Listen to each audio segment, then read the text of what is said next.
Welcome to Bindu's Dreams.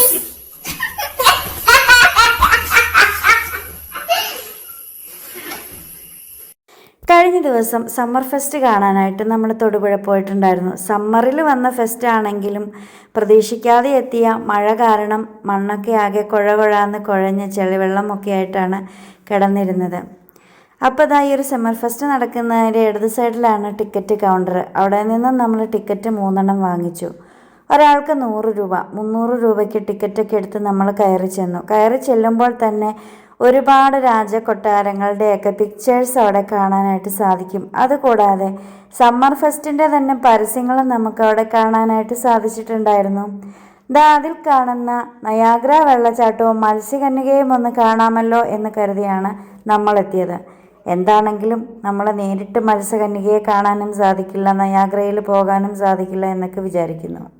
അപ്പോൾ കയറി ചെന്നപ്പോൾ തന്നെ ഇവിടെ ഇതുപോലെ ബൾബുകളാൽ അലങ്കൃതമായ ഒരു ആർച്ചിലേക്കാണ് നമ്മൾ ചെന്നത്. ഒരുപാട് പൂക്കൾ കെട്ടി തൂക്കിയിട്ടിട്ടുണ്ടായിരുന്നു. പ്ലാസ്റ്റിക് പൂക്കളാണ് കേട്ടോ. അപ്പോൾ സുഗന്ധം പരത്തുന്നില്ലെങ്കിലും കണ്ണിന് കുളിർമയേകാനായിട്ട് അവയെ കൊണ്ടും സാധിക്കും.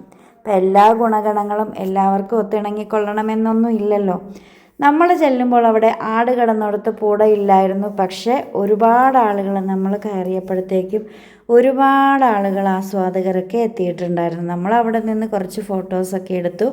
നേരെ കയറി ചെന്നതൊരു സ്നോ വേൾഡിലേക്കായിരുന്നു. നമ്മൾ ഏതോ ഒരു മഞ്ഞ് രാജ്യത്ത് പെട്ടതുപോലെയുള്ളൊരു ഫീലിങ്സൊക്കെ നമുക്കവിടെ ഉണ്ടായി. അരണ്ട നീല വെളിച്ചത്തിൽ കാണുന്ന കാഴ്ചകൾ വളരെ മനോഹരമാണല്ലേ. അപ്പോൾ വളരെ മനോഹരമായിരുന്നു കണ്ണിന്.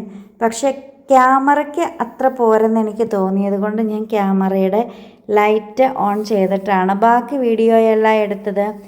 അപ്പോൾ അവിടെയുള്ള ഇഗ്ലൂ ഭവനങ്ങളും അല്ലാത്ത ഭവനങ്ങളും അവിടെയുള്ള കുറച്ച് മരങ്ങളുടെ ഒരു കാരിക്കേച്ചറും പൂക്കളും അതുപോലെ തന്നെ ഹിമക്കരടിയും അങ്ങനെ കുറച്ച് മൃഗങ്ങളും ഒരു വെള്ളച്ചാട്ടവും ഒക്കെ കാണാൻ കഴിയുമായിരുന്നു. അപ്പം ഞാൻ പോകെ വേറെ വെള്ളച്ചാട്ടമൊന്നും കണ്ടില്ല. അപ്പം ഞാനോർത്തു, ദൈവമേ, ഇതാണോ നയാഗ്ര വെള്ളച്ചാട്ടം? പരസ്യത്തിൽ ഞാൻ ഇങ്ങനെയൊന്നും അല്ലല്ലോ കണ്ടത്. അപ്പം മുന്നോട്ട് പോകുമ്പോൾ വെള്ളച്ചാട്ടം നയാഗ്ര കാണാൻ പറ്റുമെന്ന് തന്നെയാണ് ഞാൻ വിചാരിച്ച് മുന്നോട്ട് പോയത്.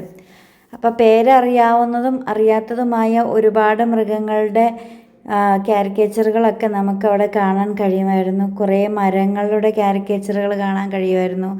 നമ്മൾ 3 പേര് നിന്ന് വീഡിയോയും ഫോട്ടോയും ഒക്കെ അവിടെ നിന്ന് കുറേ എടുത്തിട്ട് ഒരുപാട് ഫോട്ടോസൊക്കെ എടുത്തു.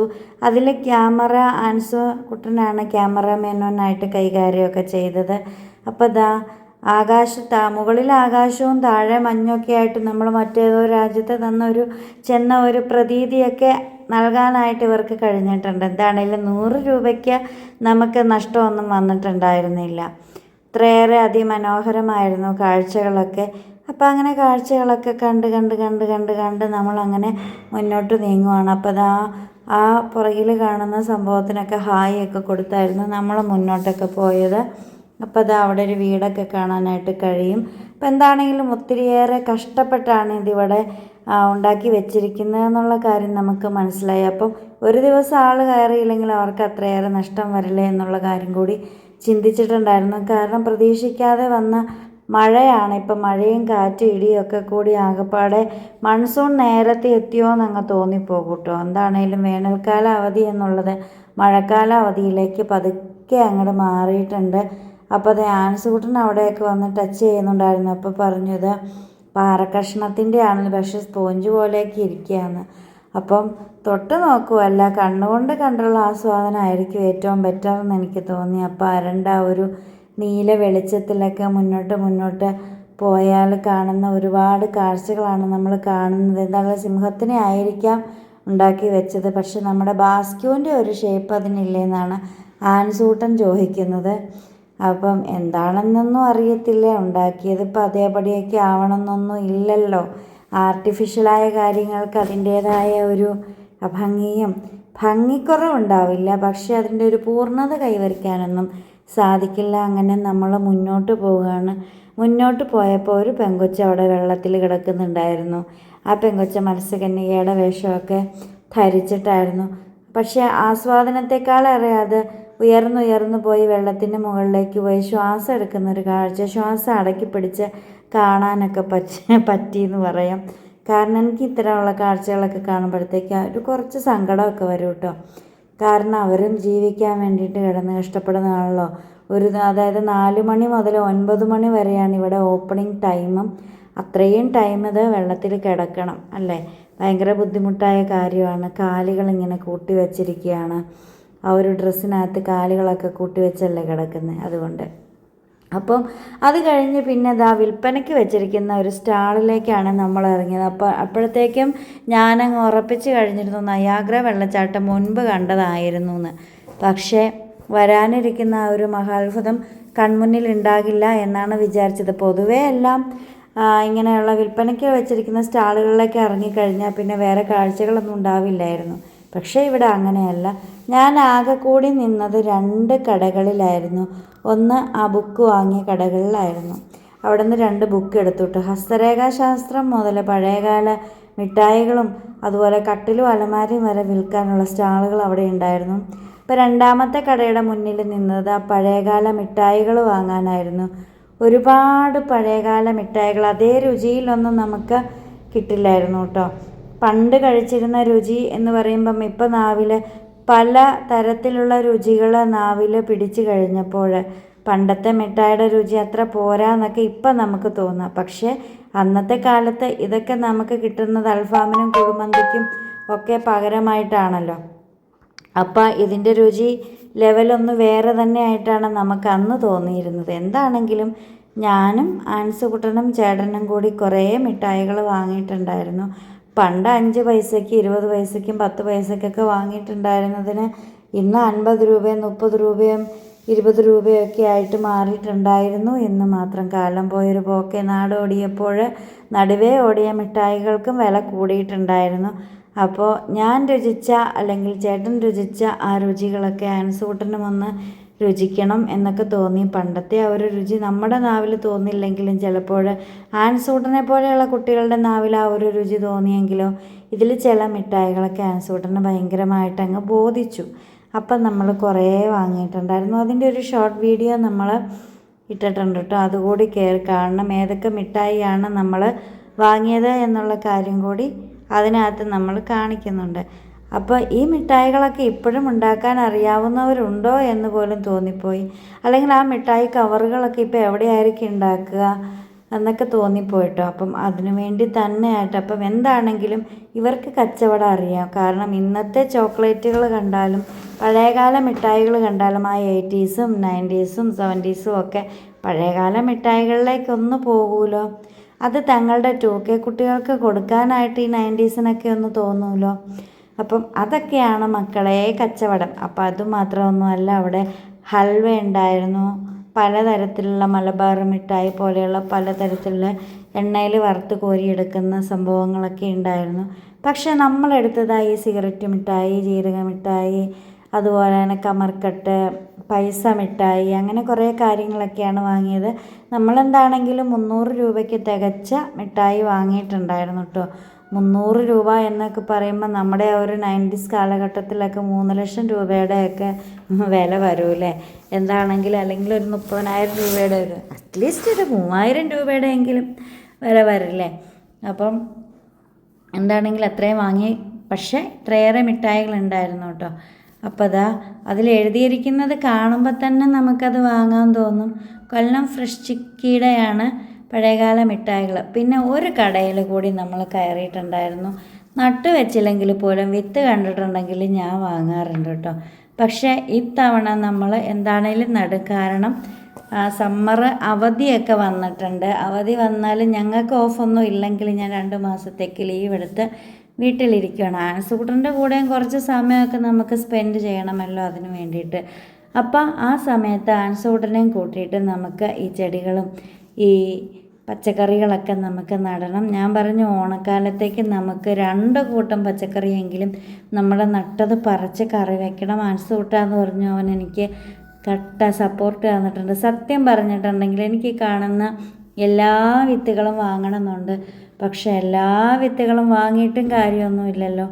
അപ്പം നമുക്ക് ഏറ്റവും അത്യാവശ്യമുള്ള നമുക്ക് ഇഷ്ടപ്പെട്ട കുറച്ച് വിത്തുകൾ നമ്മൾ വാങ്ങിയിട്ടുണ്ടായിരുന്നു. തീരെ കുറവൊന്നും അല്ല കേട്ടോ. 300 രൂപ അടുത്ത വിത്തുകൾ നമ്മൾ ഇവിടുന്ന് എടുത്തിട്ടുണ്ടായിരുന്നു. ഇതൊക്കെ ഇനി നട്ട് വെക്കണം. മഴയൊക്കെ പെയ്ത് മണ്ണൊക്കെ ഒന്ന് ഇളകി കിടക്കുവാണ്. അതുകൊണ്ട് തന്നെ നമുക്ക് നടുന്നതിന് ഇപ്പോൾ ബുദ്ധിമുട്ടൊന്നുമില്ല. പിന്നെ മൊത്തം നെറ്റ് ഇട്ടേക്കുന്നത് കൊണ്ട് തന്നെ അങ്ങ് വിസ്തരിച്ചങ്ങ് നടാനും മാത്രം സ്ഥലമൊന്നുമില്ല. ഉള്ള സ്ഥലത്ത് നമുക്ക് കൂട്ടി കൂട്ടി നടണം. എനിക്ക് ഇൻസ്പിറേഷൻ തന്ന ഒരു ചേച്ചിയുണ്ട്, ഒരു വീഡിയോയിൽ ഞാൻ കണ്ടതാണ്. 2 സെൻറ്റ് സ്ഥലത്ത് വീട് വെച്ച് താമസിച്ചിട്ട്, അത് എറണാകുളത്താണെന്ന് തോന്നുന്നു, ആ വീട് വെച്ചതിൻ്റെ ബാക്കി വന്ന സ്ഥലം നിറയെ പച്ചക്കറികളും പ്ലാവൊക്കെ വലിയൊരു വീപ്പയ്ക്കകത്തൊക്കെ നട്ട് വെച്ചിരിക്കുന്നത്. അതുപോലെ തന്നെ കൂർക്ക, അതുപോലെ തന്നെ ചെറിയ തക്കാളിക്ക്, അങ്ങനെ എല്ലാ പച്ചക്കറികളും നട്ട ഒരു ചേച്ചി. ഭയങ്കരമായ ഇൻസ്പിറേഷനായ ഒരു വീഡിയോ ഞാനിങ്ങനെ സേവ് ചെയ്ത് വെച്ചിട്ടുണ്ട്. ഞാനത് ഇടയ്ക്കിടയ്ക്ക് കാണാറുണ്ട്. അപ്പം ആ ചേച്ചി ചെയ്യുന്ന ട്രിക്കുകളും അതിന് വളമിടുന്ന രീതികളും ഒക്കെ ആയിട്ട് അപ്പം നല്ല രസമാണ്. അപ്പം അതൊക്കെ കാണുമ്പോൾ നമുക്കും ചെറിയ തോതിലൊക്കെ ഒന്ന് കൃഷി ചെയ്യാനൊക്കെ തോന്നും. അപ്പം നമ്മളങ്ങനെ പച്ചക്കറിയൊക്കെ എടുത്തിട്ട് പിന്നെ നമ്മൾ അവിടെ നിന്ന് വീണ്ടും പോരുവാണ്. ചേട്ടനാണെങ്കിൽ പൈസയൊക്കെ കൊടുത്തു. അപ്പം അങ്ങനെ ഞാനും ആൻസൂട്ടനും സംസാരിച്ച് വർത്താനമൊക്കെ പറഞ്ഞ് പലതരം ഐറ്റംസൊക്കെ കണ്ട് ഒക്കെ പോരുവാണ്. അത് വളയും മാലയും കമ്മലൊക്കെ ഉള്ളതാണ് കേട്ടോ. അപ്പോൾ എനിക്ക് വാങ്ങണമെന്നൊക്കെ ഉണ്ടായിരുന്നു. പിന്നെ എന്തോരമായി വാങ്ങിക്കൂട്ടിയത് പകുതി ഇപ്പോൾ ഇട്ടിട്ട് പോലും ഇല്ല. പിന്നെ ഇത് അച്ചാറിൻ്റെ ഒരു സെക്ഷനായിരുന്നു. ഒരുപാട് അച്ചാറുകൾ അവർ തന്നെ പറയുന്നുണ്ട്, വരൂ ടേസ്റ്റ് ചെയ്യാം. ടേസ്റ്റ് ചെയ്താൽ മാത്രം പോരാ, കഴിക്കുകയും വേണ്ടേ. ഇവിടെയാണെങ്കിൽ അച്ചാറ് കഴിക്കാനായിട്ട് എല്ലാത്തിനും BP ഒക്കെ പിടിച്ചിരിക്കുകയാണ്. പിന്നെ ഞാനും അതിന് മാത്രം അച്ചാറൊന്നും കൂട്ടത്തുമില്ല. അപ്പോൾ പിന്നെ അച്ചാറൊന്നും വാങ്ങിയില്ല. പിന്നെ അവിടെ പാവകളുടെ ഒരു സെക്ഷൻ ഉണ്ടായിരുന്നു. പിന്നെ കറ കളയുന്ന മരുന്നുകളാണ് ഈ ഇരിക്കുന്നത്. അപ്പോൾ എനിക്കത് വാങ്ങണമെന്നുണ്ടായിരുന്നു. പിന്നെ എന്തുകൊണ്ട് അങ്ങ് വാങ്ങാൻ തോന്നിയില്ല. പിന്നെ അവിടെ അങ്ങനെ നമ്മൾ കുറേ കാഴ്ചകളെല്ലാം കണ്ട് മുന്നോട്ട് പോയിട്ട് ജൈവ പ്ലാന്റൊക്കെ ഉണ്ടായിരുന്നു കേട്ടോ. അപ്പം അതെല്ലാം കണ്ട് പ്ലാസ്റ്റിക്കൊക്കെ നിർമ്മാർജ്ജനം ചെയ്യുന്ന സ്ഥലം, അല്ലാതെ തന്നെ നമുക്ക് അതിൽ നിന്ന് ഗ്യാസ് എടുക്കുന്ന സ്ഥലമൊക്കെ ഉണ്ടായിരുന്നു. അപ്പോൾ അവിടെ നിന്ന് നമ്മൾ ചെറിയൊരു കയറ്റമൊക്കെ കയറി എത്തിയത് ആ ഒരു വലിയ വിസ്മയത്തിലേക്കായിരുന്നു. നയാഗ്ര വെള്ളച്ചാട്ടത്തിൻ്റെ ഒരു മോഡൽ അവിടെ ഉണ്ടായിരുന്നു. അപ്പം അതിൻ്റെ അടുത്ത് പോയി നിൽക്കുമ്പോൾ ആ ഒരു കാറ്റത്തൊക്കെ അതിലെ വെള്ളത്തുള്ളികളൊക്കെ നമ്മുടെ മുഖത്തേക്കും നമ്മുടെ ഉടുപ്പിലേക്കൊക്കെ വീഴുന്നുണ്ടായിരുന്നു. അങ്ങനെ നമ്മൾ അവിടെ ചെന്ന് അവിടെ ഒരു അമേരിക്കൻ സ്വീറ്റ് പോപ്കോണിൻ്റെ ഒരു ഷോറൂമോ അല്ലെങ്കിൽ ഒരു സ്റ്റാളും നമുക്കവിടെ കാണാൻ കഴിഞ്ഞു. അപ്പം ഞാൻ പറയുമായിരുന്നു, അങ്ങനെ നയാഗ്ര വെള്ളച്ചാട്ടത്തിലും പോയി അമേരിക്കയിൽ പോയി സ്വീറ്റ് പോപ്കോൺ കഴിക്കുകയും ചെയ്തു എന്ന്. ആൻസൂട്ടന് നമ്മളത് വാങ്ങിച്ചു കൊടുത്തു. അപ്പോൾ നയാഗ്ര വെള്ളച്ചാട്ടത്തിൽ കുടയും ചൂടി പോകുന്നൊരു ചേട്ടനെ നമുക്കവിടെ കാണാൻ കഴിഞ്ഞിട്ടുണ്ടായിരുന്നു. പിന്നെ ആൻസൂട്ടനാണ് ഫോട്ടോയൊക്കെ എടുത്തത്. ആൻസൂട്ടൻ അതിൽ ഓടിക്കളിച്ച് തുള്ളിക്കളിച്ചൊക്കെ നടന്നു. ചെരുപ്പൊക്കെ ഊരിയിട്ടിട്ടും ആൻസൂട്ടൻ അതിൽ തുള്ളിക്കളിച്ച് നടന്നു. നിറച്ച് പല വർണ്ണത്തിലുള്ള ലൈറ്റുകൾ തെളിച്ചിട്ടുണ്ടായിരുന്നു. അപ്പോൾ ആ ലൈറ്റുകളുടെ വെളിച്ചത്തിൽ ഈ ഒരു വെള്ളം ചാടുന്നത് കാണാനായിട്ട് മഴവില്ല് വിരിഞ്ഞതുപോലെ കാണാൻ ഭയങ്കര ഭംഗിയായിരുന്നു. കുട്ടികൾക്കൊക്കെ ഭയങ്കര ആസ്വാദികരമായിട്ട് തോന്നി, അത്ഭുതമൊക്കെ ആയിട്ട് തോന്നി. അല്ലെങ്കിലും വെള്ളം ഇങ്ങനെ വീഴുന്നത് കാണാനായിട്ടൊരു പ്രത്യേക ഭംഗിയാണല്ലേ. അതുകൊണ്ടാണല്ലോ ഒത്തിരി അതിരപ്പള്ളി വെള്ളച്ചാട്ടം, തൊമ്മൻകുത്ത് വെള്ളച്ചാട്ടം ഒക്കെ നമുക്ക് ഭയങ്കരമായിട്ട് ഇഷ്ടപ്പെടുന്നത്. അങ്ങനെ അമേരിക്കൻ സ്വീറ്റ് കോണാണത്. അപ്പം അവിടെ പോയിട്ട് ആൻസൂട്ടനത് വാങ്ങിച്ചു കൊടുത്തു. കാഴ്ച വളരെ ഭംഗിയായിരുന്നു. സെറ്റ് ഇട്ടിരിക്കുന്നത് കാണാനും വളരെ ഭംഗിയായിരുന്നു. ആൻസൂട്ടനാണെങ്കിൽ അതിൽ ഓടിച്ചാടി നടന്ന് തുള്ളി കുത്തി മറയുന്നുണ്ടായിരുന്നു. ആൻസിന് വെള്ളം ഭയങ്കര ഇഷ്ടമാണ്. ഒട്ടുമേ പേടിയുമില്ല. എനിക്കങ്ങനെയല്ല കേട്ടോ, എനിക്ക് വെള്ളം ഭയങ്കര പേടിയാണ്. അപ്പോൾ അത് കൂടാതെ ആൻസൂട്ടൻ്റെ വീഡിയോ ഞങ്ങളും എടുത്തു, നമ്മുടെ വീഡിയോ ആൻസൂട്ടനും എടുത്ത് തന്നു. ഇതൊക്കെ വെറുതെ ഇങ്ങനെ നടന്നതാണെങ്കിലും നമ്മൾ ഒരുപാട് ഭംഗിയിലൊക്കെ ആൻസൂട്ടൻ വീഡിയോ എടുത്ത് തന്നിട്ടുണ്ടായിരുന്നു കേട്ടോ. നമ്മുടെ ക്യാമറമാനും പിന്നെ ഒട്ടും മോശമാവില്ല. കാരണം ഞാൻ ആൻസൂട്ടൻ തനിച്ചുള്ളപ്പം എൻ്റെ വീഡിയോസ് എല്ലാം എടുത്ത് തന്നുകൊണ്ടിരുന്ന ആൻസൂട്ടനാണുള്ളപ്പോൾ കുഞ്ഞുനാൾ മുതൽ മൊബൈലൊക്കെ പിടിച്ച് കൈകാര്യം ചെയ്യുന്നത്. അപ്പോൾ ഇതിൻ്റെ ഒരു ഷോർട്ട് വീഡിയോയും ഞാൻ ഇട്ടിട്ടുണ്ട് കേട്ടോ.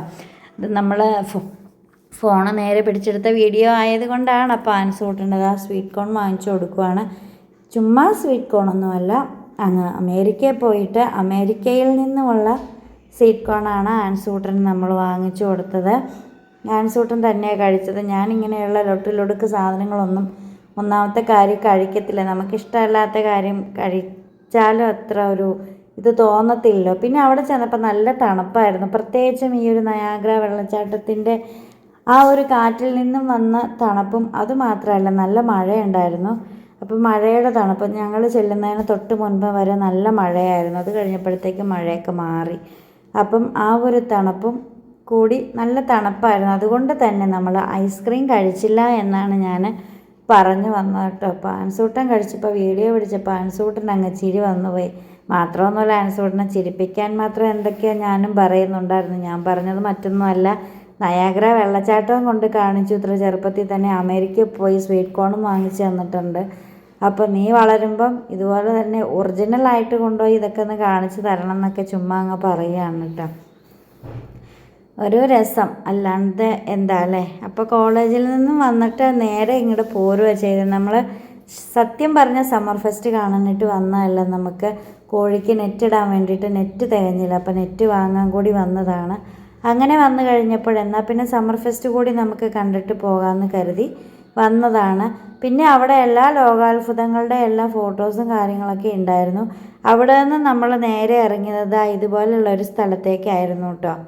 അവിടെ ജയൻറ്റ് വീൽ, അതായത് ആകാശ ഊഞ്ഞാൽ എന്നൊക്കെ നമ്മൾ പറയില്ലേ, അതൊക്കെ കറങ്ങുന്നതൊക്കെ കാണാൻ കഴിയും. പിന്നെ ബജിക്കടയൊക്കെ ഉണ്ടായിരുന്നു. നമ്മളത് വാങ്ങിയില്ല, കാരണം ആൻസൂട്ടനെ മുട്ട ബജി പണ്ട് വാഗമണ്ണിൽ നിന്നും കഴിച്ചൊരു പണി കിട്ടിയതാണ്. അതുകൊണ്ട് ആൻസൂട്ടൻ ബജി ഒന്നും വേണമെന്ന് പറഞ്ഞില്ല, ഐസ്ക്രീം വേണമെന്ന് പറഞ്ഞപ്പോൾ ഞാൻ പറഞ്ഞു നമ്മൾ പുറത്തുനിന്ന് ഫുഡ് കഴിക്കുന്നുണ്ടല്ലോ അവിടെ, അപ്പം നമുക്ക് അവിടെ നിന്ന് ഒക്കെ പുറത്തുനിന്ന് കഴിക്കാമെന്ന് പറഞ്ഞു. പക്ഷെ നമ്മൾ പുറത്തുനിന്ന് ഫുഡൊന്നും കഴിച്ചില്ല, നമ്മൾ വീട്ടിൽ ഒന്ന് ചോറുണ്ണോ ചെയ്തേ, അതും വേറെ കാര്യം. പിന്നെ അവിടെ ഒരു പ്രേതങ്ങളുടെ ഒരു ഗോസ്റ്റ് ഹൗസ് ഉണ്ടായിരുന്നു. അതിനകത്തേക്ക് കയറി ചെന്ന കുറേ പ്രേതത്തിനെ കാണാൻ കഴിയുമായിരുന്നു. അങ്ങനെ 50 രൂപ പാസ്സും എടുത്ത് ആൻസൂട്ടൻ തന്നെ പ്രേതത്തിനെ കാണാൻ പോയി. അവിടെ ചെന്ന് പ്രേതങ്ങൾക്കൊക്കെ കൈയും കൊടുത്ത് വീഡിയോയും പിടിച്ചിങ്ങ് ഇറങ്ങിപ്പോന്നു.